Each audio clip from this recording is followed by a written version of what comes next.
We always hear about open microphones at funerals, and they are not always good stories. Well, what if I told you that you had options so you can have those candid story sharing moments, but you can also leave room for a controlled environment where you don't have to actually tell people that they cannot say anything? My name is Christina. I'm the owner of New Narrative Events, a Canadian event planning company that specializes in memorials, funerals, and celebrations of life.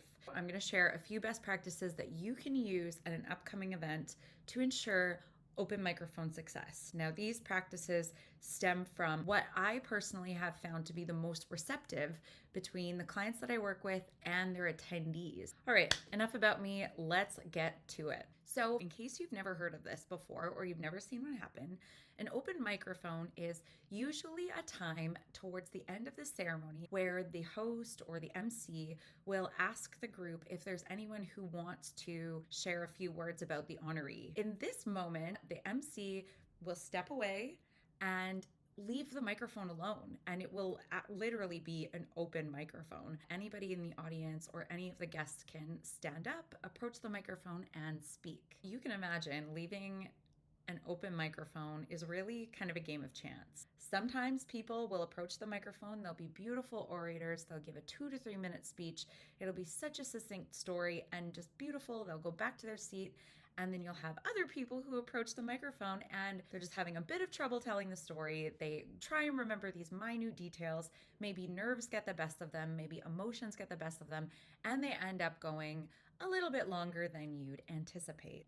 Now, I bet a few of you have been to events like this, and I have developed a set of tips that I give to families and that I would love to pass on to you. Everybody deserves to have a seamless ceremony, and you also deserve to have guests who feel informed and comfortable to share their stories if they want to. So my first tip is begin with the end in mind.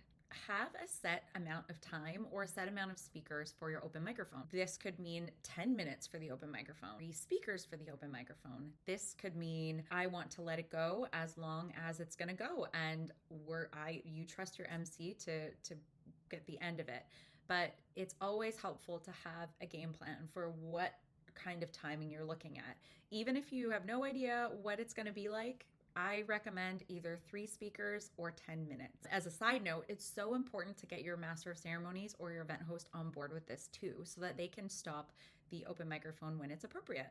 The next tip is about preparing your guests. Ask your guests ahead of time if they want to speak or share a story or memory about the honoree. This could be through an RSVP tracker, where one of the questions when you RSVP yes or no, you can say, would you like to say a few words during our celebration, or do you have some remarks to share during an open microphone? This not only gives guests the option to opt in, but it also informs them that there's going to be an open microphone. Also pre-vets the people who want to speak and in the RSVP. So you, as the event organizer, can go through this list of people and decide on who you'd like to invite during this period of time. Once you have this list of names, you can reach out to them directly and say, during our open microphone, we're going to call you up. If you'd like to prepare a brief remark or a story, you are certainly willing to do so. And of course, one thing that I've suggested before, if you see someone's name that you don't want to speak, you can reach out to them directly and say, for the amount of time that we have, we are going to limit our open microphone speeches, or give them another opportunity to share their stories and reflections. Now, before we go further, I've shared a few of these tips and tricks also in our comprehensive planning guide. So if you're interested, just link below. Tip number 3.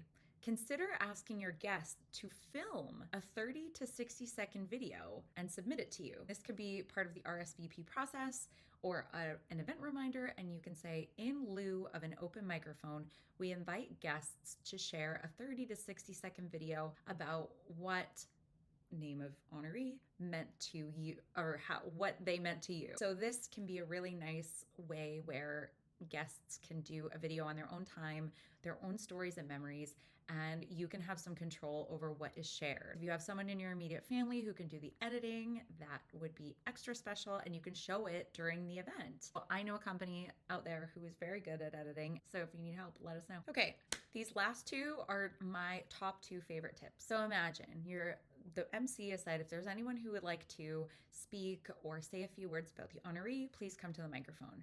And the MC walks away and yes, we've talked about what happens if people go on and on and on, maybe what happens if there's so many people who want to speak, but what happens if there's no one? So, number 4 is asking a friend, a close friend, or a family member to volunteer to go first to the open microphone, and nobody goes up there. What I like to do is ask the family I'm working with to pre-select either best friends or aunts and uncles, anyone who has not been given that dedicated time during the service to speak, and they can be the ones to volunteer to go up first, or the ones to volunteer to go up if there's a silence.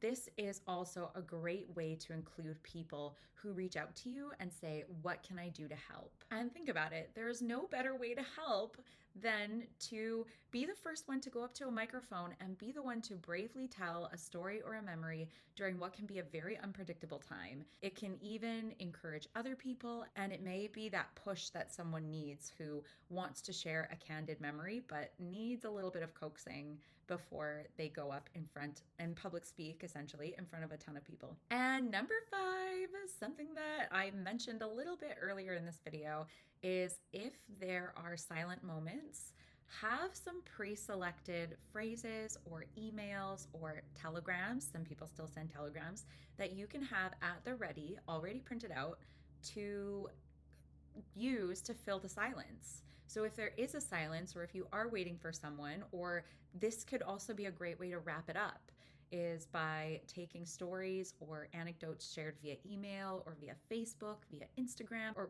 via text message, and share these sentiments with your guests. This is also a great way to include family and friends from out of town.